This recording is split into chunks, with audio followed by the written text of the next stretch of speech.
हारिनि थाखाय दावराव देख्रेब सारमोन अमर सिंह सारमोना जोबोद मोजां खामानि मावगासिनो दङ आरो बिथांमोना गोबां खैफोद आफोदनिफ्राय हारिखौ बासायबोबाय माखासे थार खोथाखौ बुंथिबोबाय। बेनिनो दिनै निउज पर्टेल सालायग्रा माखासे इउपिपिएलनि आईटी सेल माखासे निउज पर्टेल लोगोसे माखासे दैदेनगिरि बिथांमोना जयै लोगो लानानै बिथांमोनखौ सेबनाय नारसेबनाय साइसनि दिनै ससियेल मिडियानि गेजेरजों प्रश्न खालामगासिनो। बेबादि जानो मोना, सनमान होलायनांगौ। बिथांमोनाबो गोनांथि समाव रायजो राजाखौ मदद होदों, हेफाजाब होदों। दा बेखायनो बिथांमोनाबो बेनि फिननायखौ होबाय। रायजो राजाफोर नोंथांमोना बेखौ जोबजासिम नाय, शेयार खालाम, गासिबनोबो खोन्था, खोथाफोरखौ बुजिनानै ला। नै बिटिसिआव थानाय कच राजबंशी आरो आदिबासि हारिसाखौ एसटि प्लेन महरै सिनायथि होनायनि थाखाय बिटिसि गथाया एसेयावनो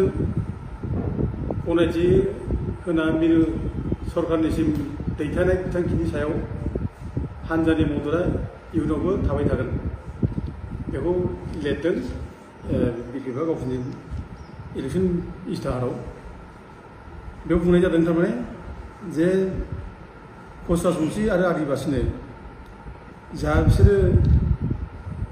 प्रप'जाल लिरना हरबाय बिसोरखौ एसटि होनायनि सायाव आगोलाव मा लिरामोन, दा बे लिरनायनि जायनाखि गावसोरनि लिरनाय जायनाखि सापर्ट मदद, बे मददआ थाबाय थागोन होननानै बेयाव लिरनाय जादों। दा बेखौ नायोब्ला जोङो बिदिब्ला बिसोरो मा लिरामोन, बे बै गुदिनि बिसोर लिरना हरनायखौसो जों नागिरनांगौ जायो। जे मा लिरना हरामोन बिसोरो बे राजबंशी आरो आदिबासिफोरखौ एसटि खालामनायनि सायाव बिसोर मा लिरना हरामोन बेखौ जों नागिरनो गोनां जायो। मा लिरमारा बिसोरो, दा बेखौ नागिरनानै आङो बिपिएफनि नेताफोरनाव सोंहरनाय जाबाय। आं इमानुएल मुसाहारिनावबो बिपिएफनि सेक्रेटारि बिनाव सोंनाय जाबाय आरो मनेस्वर बर' बिनावबो सोंनाय जाबाय। दा बिनिफ्राय आं खबर मोननाय बायदिब्ला बिपिएफआ 2008आव भारत सरकारनो मोनसे लिरना हरदों। बे जाबाय जे थाखानाय जायनाखि ट्राइबेलफोरनि खुनु खथि खालामाजासे कच राजबंशी आरो एसटिखौ जुदि आदिबासिखौ जुदि एसटि बानायोब्ला जों बेयाव मदद खालामगोन, जों बिनि सायाव बिरोधि खालामा होननाय बिदि मोनसे प्रस्ताबसो लिरना हरदों। बे बाथ्राखौ बिथांमोना बुंदों, आं बिथांमोना मिथिदों। दा बेनि बादै आङो बे गुबुन मोनसे बिसोरनि आगोलाव हरनाय रेकर्ड गैया। दा बिदिबा क्लियार जे थाखानाय ट्राइबेलफोरनि जायनाखि खथाफोर मोन्थायफोर, बे मोन्थाया खथिया जासे कच राजबंशीफोरनो आरो आदिबासिफोरनो एसटि होनायाव बिपिएफआ बादा गैया, जों मदद खालामगोन बेखौ होननाय जाबाय। नैबे माबानि गेजेराव जायनाखि इलेक्सन इस्ताहार बेखौ बुंनाय जाबाय, बे रोखा जाबाय। दानिया फैदो जे राजबंशी आरो सावथाल बा सय जन'गोष्ठीफोरखौ जे जोङो माबे समाव सोरखौ एसटि जाहोनांगौ होननानै बुंबोआ, दा बेखौ जों एसे नायनि। दा जों नुदों दा बे सय जन'गोष्ठीखौ आसामाव एसटि होनांगौ होननाय बाथ्राया दिनै राजनितिनि मोनसे एजेन्डा बायदि जाबाय। पार्टिफ्रा आफादफ्रा बिसोरनो एसटि होनांगौ बुङो, बयबो बुंगासिनो दङ, दा खिन्थु एसटि होनाय जायाखै। दा सोर आफादा बिसोरनो एसटि होनांगौ होनना बुंदों, दा बेखौ आं एसे फारि फारिजों खोन्थालांनो सानदों। दा नैबे दुलाराय बर' फरायसा आफादनि बे रिजलिउसन बिल, बे 19/6 मार्च मासनि 2006 19 तारिख मार्च 2006आव बे लिरनाय, बे बड'फा हाउस बे बागानजों थानाय बेखौ लिरदों। बेखौ लिरदों रोनगोरा नार्जारि, ओमफ्राय बे लिरदों आक्रासनि प्रेसिडेन्ट बिश्वजित रय। बिसोरो आक्रासजों जयेन्टलि मिटिं जादों। बे जयेन्ट मिटिं जानायाव बेयाव मोनसे प्रस्ताब लादों बिसोरो। बे प्रस्ताबा जाबाय नैबेखौ आं फरायना होनि। रेजलिउसन नाम्बार 2 लिरदों बेयाव ASU is in favor of the solution of the Coach Rajbongshi sibling issue as ST under the separate category without affecting the rights and privilege of the existing ST of Assam. माने कच राजबंशीनि ST जानायखौ बिसोरबो माने लुबैयो, बिसोर बिनि जेरै समस्याखौ समाधान खालामनानै लुबैनाय जादों दा बिसोरनि एसटि खालामनायाव जाहाथे जायनाखि थाखानाय एसटिफोर बिसोर एफेक्ट जाया क्षति जाया बिसोरनि मोन्थायाव खहा जाया बे बाथ्राखौ बुंनाय जादों आरो बिसोरनि थाखाय आलादा मोनसे माने प्रिभिलेज होनांगौ बे बाथ्राखौ बे बुंनाय जादों आरोखि आलादा केटेगरियाव सोनांगौ बे बाथ्राखौ बुंनाय जादों दा अदेबानि बेयाव बुंनाय जाबाय खोथाया खुला जे राजबंशिफोरखौ एसटि होनायाव एसेबाबो आपत्ति गैया माथ्र जादों मा जे एसटि होयोब्ला जाहाथे थाखानाय एसटिफ्रा जाहाथे क्षति जाया बेल' माने एसटि जानांगौ बिसोरबो बेखौ बुंनाय जादों आरोखि दा बाथ्राया बुंनाय जादों दा जोङो एसटि बानायोब्ला उइदाउट एफेक्टिं होननाय बाथ्रा थाया आरो एसटि बानायोब्ला अबेबा मोनसे थाखानाय जाथिया थाखानाय एसटिया क्षति जाया बेबो नङा एसटि जायोब्ला क्षति जाखागोन एसटि माने एसटि बे आरोखि ओमफ्राय लोगोसे जोङो माने एसटि जायोब्ला बेखौ आलादा मोनसे केटेगरि खालामनानै एसटि खालामनाय बे कनस्टिटिउसनाव बे प्रभिजन गैया दा बेखायनो नों एसटि जायोब्ला एसटि जाखागोनखा आरो एसटि जायोब्ला बे जोंखौ एफेक्ट खालामगोनखा दा मोनसे नैबे स्टिकजों जे एसटि जानायखौ माने स्वीकार खालामना लानाय जादों माथो बुंनायबो जादों जे माने एसटि जायोब्ला जाहाथे जों ट्राइबेलफ्रा क्षति जाया माने बे मोनसे पलिटिकेल मोनसे माने कन्टेन्ट जाबाय आरोखि बे सेन्टेन्सआ बे आरोखि माने जोंखौ जाहाथे जोंनि मानसिफ्रा गाज्रि मोना बे गाज्रि मोननायखौ एसे माबानो थाखाय बेखिनि बाथ्राखौ बुंनाय जाबाय आरोखि दा बेल' जादों दा बेबायदिनो आरो बेल' नङा बेबायदि सेम स्टिकखौ दा नोङो एबसुआ उनावबो हरदों पिआर खिन्दिया जेब्लानाखि माबा जादोंमोन ट्राइबेल एफेयार्स मिनिस्टारनिफ्राय एसटि माबायाव जेब्ला जायो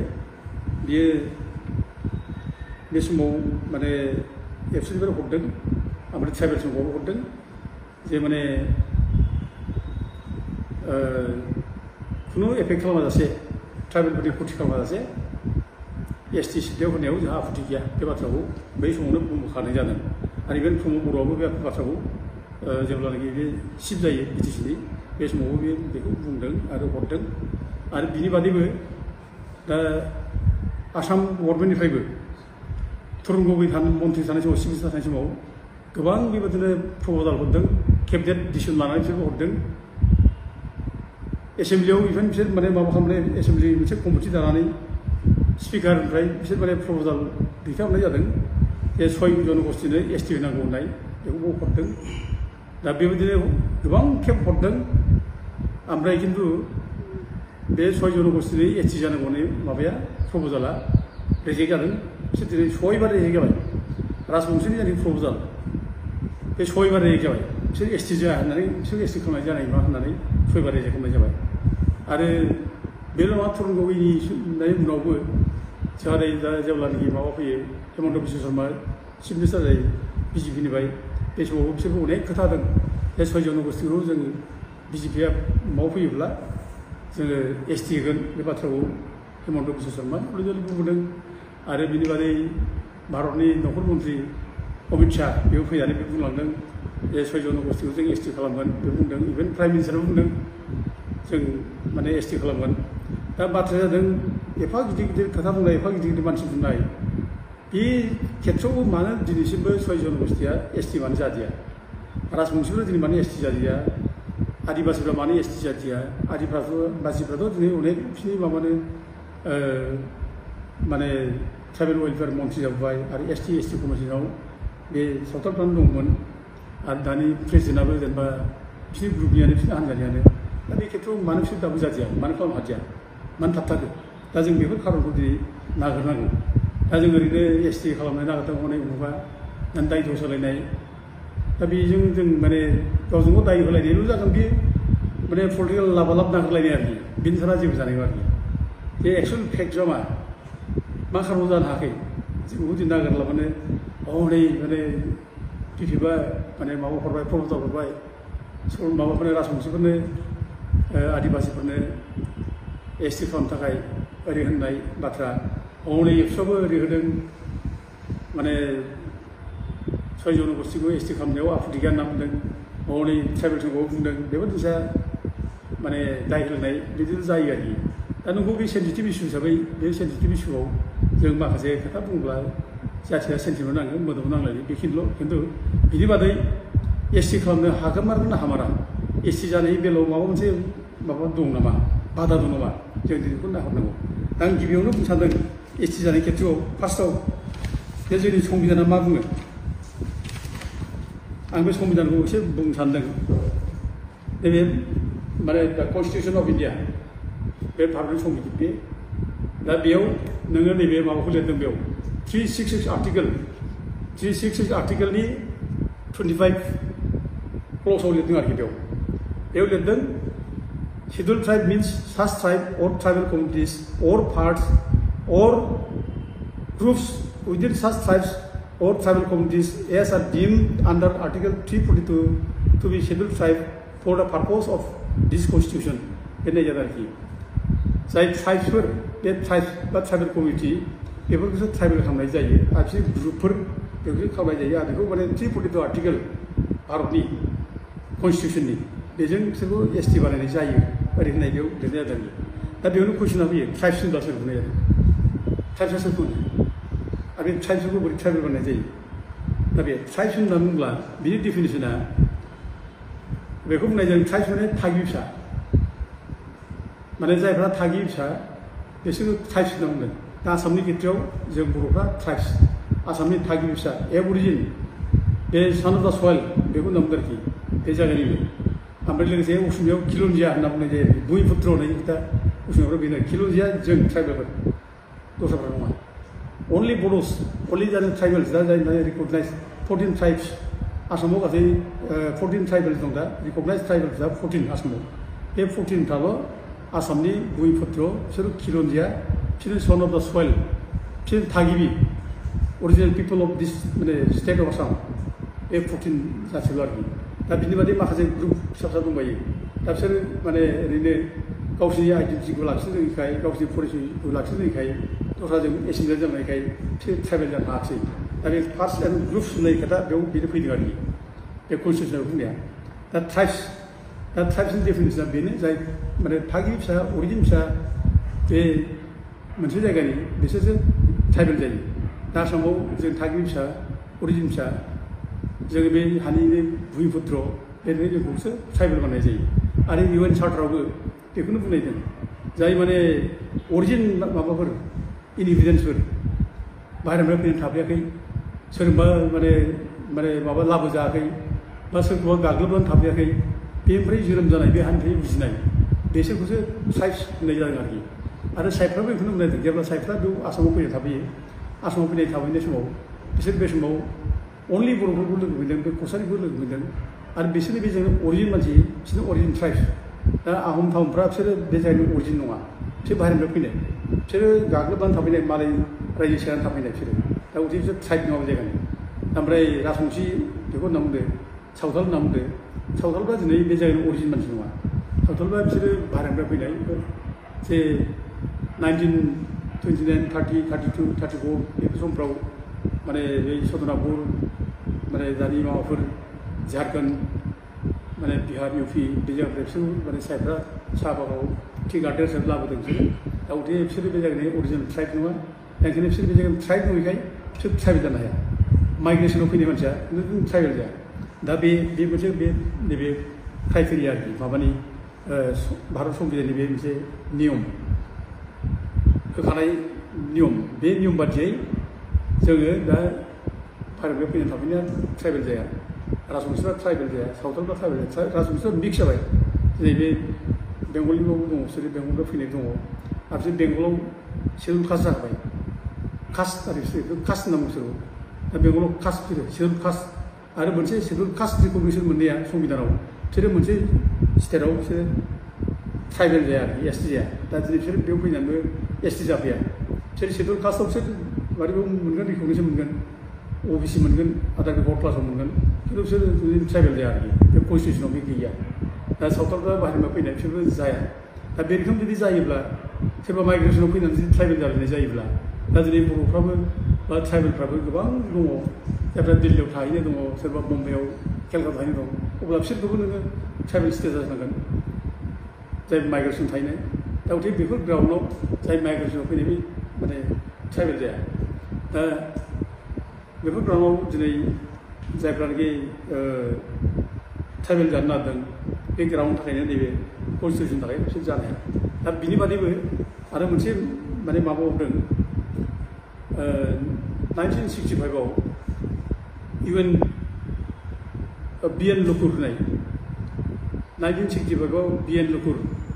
होननाय बेनो मोनसे माने कमिटि दाना होनाय जादों बे एसटिफोरखौ बोरै बोरै खालामनाय जायो आरो बेखौनो लकुर कमिटि होननाय जादों 1965आव लकुर कमिटि दाना होनाय जादों बे लकुर कमिटिया डिटेल्स मोनसे रिपर्ट नाय जादों ट्राइबेल सोरखौ बानायनाय जायो दा बेयाव लिरदों बेयाव लकुर कमिटि लिरनाय बादिब्ला फार्स्टआव होदों एक नम्बराव प्रिमिटिभ ट्रेड बेखौ होनाय जादों आरो दुइयाव होनदों जाहैबाय डिस्टिंक्टिभ कालचार ओमफ्राय थिनाव जादों जिअ'ग्राफिकेल आइसोलेसन ओमफ्राय सारियाव जाहैबाय ओमफ्राय साइनेस अफ कन्टेक्ट विथ आदार कमिउनिटिस विथ लार्ज आरोखि ओमफ्राय फार्स्टआव जाहैबाय माने बेकवार्डनेस बे मोनबा क्राइटेरिया थाथारनांगोन एसटि जानोब्ला आरो बे लकुर कमिटिया जा रिपर्ट होदों बे लकुर कमिटि रिपर्टखौ माने मानगोनां भारतनि माने जौसिन बिसारसालि सुप्रिम कर्टआ बेखौ माने पास खालामना होदों आरोखि दा दिनै लकुर कमिटिनि जायनाखि माने रिपर्ट बे रिपर्टआ जुदिबा कनस्टिटिउसनाव गैया बे कनस्टिटिउसनाव गैयाबो दिनै भारतनि माने माबाया जितु सुप्रिम कर्टआ बेखौ पास खालामनानै दोनबाय जेब्ला अर्डार होना दोनबाय जेब्ला बेनो दिनै आइन जाबाय आरो बे आइनखौनो दाननो हाया बेखौ मानिथारनांगौ आरोखि बे लकुर कमिटि मोनबा क्राइटेरिया बे एखेबारे मास्ट आरोखि नों एसटि जानोबा बे मोनबा क्राइटेरियाखौ नों फुलफिल खालामबासो नों एसटि जानो हायो बेखौ नों फुलफिल खालामबा नों एसटि जानो हाया आरोखि दा नों दिनै बे डिस्टिंक्टिभ माने माबा आरोखि प्रिमिटिभ ट्रेड होननाय बाथ्रा जाबाय प्रिमिटिभ ट्रेडआ सोरहा दं दा जोंनि खेथ्रआव जों बुंनो हायो गुबुन गुबुन ट्राइबेलफ्राबो थानो हागौ प्रिमिटिभ ट्रेड थागोन दा प्रिमिटिभ ट्रेड गोदो गोदाय जुग जुगनिफ्रायनो जायफ्रानोखि फोथायबोयो दा बर'फ्रा बिदिनो गोदो गोदाय जुगनिफ्राय फोथायबोनाय दङ माखासे प्रिमिटिभ ट्रेड जेनेबा दै बारब्ला दै गासोमनो हामा होननाय खोथा बेफोरो दै बारब्ला खुलुमना बारनाय दैयाव सुवा जायो माने मा होनो बेखौ दै बिमा बे माने बोराबो होनलायनाय खोथा दा बेफोर प्रिमिटिभ ट्रेडआव गोलैयो आरो जेनेबा नोङो बर'फ्रा फोथायो गोदो हाग्रा बंग्रा थानायमोन जेनेबा नोङो हाग्राफ्राव थांब्ला सुवा गोनां मानसिफ्रा बेखौ माने मैदेरा होसोयो होननाय बाथ्रा सुवा गोनां मानसिया हाग्रायाव थांनो हाया बेखौ मैदेरा होसोयो दा बेबायदि माने बिसासजोंनो बर'फ्रा समाजाव मोजां दाबोदों आरोखि सुवा सिथि गोनां जाथियाव गैयामोन आरोखि गोथारै थायोमोन आरोखि समाजा बेखौ मोजाङै मानिनानै सोलिबोदों आरो लोगोसे सुवा गोनां न'खर जुदि सोरबा न'खर दंब्ला माने गाज्रि सोमोन्दो गोनां हौवा हिन्जाव गेजेराव सुवा गोनां बिदि सोमोन्दो गोनां दंब्ला बे न'खर दाउखा गाबो होननाय फोथायनाय बेफोर जोंहा प्रिमिटिभ ट्रेड आरोखि गोदो गोदाय बेफोरजोंनो बर'फ्रा सोलिबोदों आरो गोबां माने बिदिनो प्रिमिटिभ ट्रेड बर'नि गेजेराव दङ दा आं बे उदाहरन होनाय जाबाय ओमफ्राय डिस्टिंक्टिभ कालचार होननाय जाबाय डिस्टिंक्टिभ कालचारा जोंहा डिस्टिंक्ट मोनसे कालचार दं बर'फ्रा दा जोङो जेनेबा एम्फौ फिसिनो रोंगौ गोदो गोदायनिफ्राय जों एम्फौ फिसिदों माने माने मानसिया जेब्लानाखि जन्म जायो बे जन्म जानायनि उननिफ्रायनो बर'फ्रा माने एम्फौ फिसिनानै गावनि लाजिनायखौ फांथेनो थाखाय खुन्दुं दिहुननानै जि दाबोदों बिराद गिदिर मोनसे बर'फोरनि माबा बियो एखेबारे जेराव साइन्सआनो डेभेलप जायाखै साइन्सआनो जेराव गैया इन्डास्ट्रि जेराव जेबो गैया बे समाव बर'फ्रा गावनो हारसिंनो एम्फौ फिसिनानै एम्फौ बे खुन्दुं दिहुनदों खुन्दुं दिहुननानै जि दादों लुदों बे कालचार आरोखि जोंनि माने डिस्टिंक्टिभ कालचार जों मोजां मोजां आगर आखाइ लुनानै जों माने गाननाय जोमनाय देलाय मालाय खालामनो रोंदों बे जोंनि डिस्टिंक्टिभ कालचार दा बिनि बादैबो जोंहा माने माने जिब जुनारफोरजों माने माबानानै जानाय फिसिनानै जालायनाय अमा फिसिनाय अमा देंखोनो गोरों जों ज' माबा खालामनाय दाउ ग्रि माने माबा खालामनाय बेफोर जोंनि माने डिस्टिंक्टिभ कालचाराव बेफोर गोलैयो आरोखि दाउखौ जों आरामजों आदार होनानै लेंहरनो हायो अमाखौ जों आराम आदार होनानै लेंहरनो हायो बे जोंनाव बर'फोरनाव बेफोर कालचारा दङ आरो बिनि बादैबो जोङो माने माबानाय ना हमनायनि आइजें आइला बानायनाय माने खाखि सेन सानाय खखा सानाय बेबायदि ओमफ्राय बे हाग्रा बंग्रायाव जिब जुनार साना जानाय एन्जरफोर बायदिसिना एन्जर सानायनि माबा आइजें आइलाफोर बेफोर जोंनाव बेफोर जोंनाव दङ दामनाय देनाय मोसानाय मुसुरनाय जोंनाव बे डिस्टिंक्टिभ कालचार जोंहा दङ आरो बिनि बादै नों दाना फैदो जेनेबा जिअ'ग्राफिकेल आइसोलेसन बे जिअ'ग्राफिकेल आइसोलेसना बर'फ्रा थख' मोनसे जायगायाव थानो मोजां मोनो ज'नो थानो मोजां मोनो ज' थालायनो मोजां मोनो ज' थायो बर'फ्रा दा बे जिअ'ग्राफिकेल आइसोलेसन ओमफ्राय साइनेस अफ कन्टेक्ट विथ आदार कमिउनिटिस माने विथ लार्जार माने गुबुन जाथिजों माने रायज्लायब्ला लाजिनाय गुबुन जाथिफोरब्ला खाथियाव माने थादेरनो लाजिनाय जायगा हगारना होनाय बे जिनिसा जोंनाव दङ आरोखि साइनेस अफ कन्टेक्ट जोंहा बे जिनिसा गैया मालायजों रायज्लायनो हाया जों दा जोंल' नङा गोबां ट्राइबेलानो बिदिनो गावबा गाव माने ट्राइबेल माने गावनि भाषा दं प्रिमिटिभ भाषा गोदो गोदाय रायज्लायबोनाय बे भाषा मालायजों मिलाया दा मिलायैनि खारनाव मालाय जाथिजों जों रायज्लायनो हाया मालायजों गोरोब हाया बै सोरबा जाथिया फैयोब्ला जों जायगा हगारना होयो बिसोरखौथ' जों थाजाबा बे जोंनाव साइनेस अफ कन्टेक्ट बिदिनो दङ आरोखि ओमफ्राय बेकवार्डनेस मोनसे जाबाय लास्टआव बेकवार्डनेस जों बिराद बेकवार्ड गोग्लैसोनाय सानै जाथि दा बेफोर मोनबा क्राइटेरियानि गेजेराव दा राजबंशियाव मोनसेबो गोलैया दा जेनेबा नोङो बे डिस्टिंक्टिभ कालसारफोर गैलिया प्रिमिटिभ ट्रेडार्सआबो दिनै जोबलांबाय दिनै दा बेफोर कारनाव बिसोर एसटि जानो हाया आरो दिनै आदिबासिफोर आंथ' दहाय आदिबासि सावथालनि खोथाखौ नैबे कनस्टिटिउसनाव बाथ्रा बुंखाबाय बेयावनो बेसोर माइग्रेसनाव फैनायसो जानो हाया बे जायगानि अरिजिन थागिबि जानांगौ होननाय बाथ्रा दा मोनसे राजबंशिफोरा बे माने बिसोरबो नोङो बे क्राइटेरिया बिसोरनाव फुलफिल जाया आरो नोङो माने थाइ आहमफ्रा नैबे कनस्टिटिउसनानो बेखौ होबथाखायो फिसा प्रिमिटिभ डिस्टिंक्टिभ कालसार बेखौ दोनथ'दो बे नैबे कनस्टिटिउसनाव जानाखि मा होनाय दङ 366 साब क्लज 25आव बेबादिनो बिसोर बे जायगायाव फैनानै एसटि जानो हाया हाजार बिथों बिसोरो बे एसटि मोना आरोखि माने बिसोर बे जायगानि मानसि नंखाया नालाय एग्रेसन खालामनानै थाफैनाय बिसोरो जोंखौ माने गाग्लोबनाय रायजो खुंना थाफैनाय बिसोर मोना आरोखि दा बेफोर कारनाव दिनै बे 6 जनगोष्ठीया जे एसटि जाया बेखौ जों दिनै बुंबाय थादों आरो जाया आरो जों बे कच राजबंशी बाथ्राखौथ' आगोलाव जों बुंबाय थादों कच राजबंशी बाथ्राखौ बिसोर माने क्राइटेरिया गैया बिसोरा क्राइटेरिया गैयैखाय जाया होनना जों बुंबाय थादों दा जुदि बिथांमोनहा क्राइटेरिया मिलायोब्ला जायोब्ला क्राइटेरिया फुलफिल जायोब्ला मोनोब्ला जोंहा बुंनांगौ बाथ्रा गैया जेबो सोरहाबा जुदि क्राइटेरिया फुलफिल जानानै जुदि एसटि जायोब्ला मोनथों जों बेखौ बुङा खिन्थु बिसोरा क्राइटेरिया मिलाया क्राइटेरिया मिलायैखाय बिसोर एसटि जानो हाया दा दिनै राजबंशीनि बाथ्राया दिनै बिसोरो आन्दलन खालामदों मैया आन्दलन खालामदों राजबंशीफोरा बिदि होननानै जे दिनै नैबे हाग्रामामोन बे लेटना होनायखौसो आन्दलन खालामदों बे बाथ्रायाथ' एकदम नंखाथारा बे जिनिसा बे ओरैनो दाय होलायनानै बुंनो स्कप लानायाखै बे हाग्रामा लेटना हरबाय नालाय बे बिपिएल लेटना हरबाय नालाय आन्दलन खालामबाय बाथ्रा बे नंखाथारा बेखौ ओरैनो बानायनानै बुंलायनानै बोरैहाय माने माइलेज बोरै लानो हायो एडभान्टेज बोरै माने बेखौ डाउन खालामनानै बोरै माने बिदि मानसिखौ बोरै माने सेनानै लानो हायो जेरै गावस्रा माने राजनिथिनि जानाय एडभान्टेज जानो मोनो बेनि थाखाय बाथ्रा बुंनाय दं आरोखि राजबंशी आन्दलनथ' मैयानि खोथा नङाना राजबंशी आन्दलनखौ जों खुन 1986 जों लोगो मोन्दों दा मोनसे बे माने राजबंशीखौ लानानै बा सोरबा 6 जनगोष्ठीखौ लानानै जोङो माने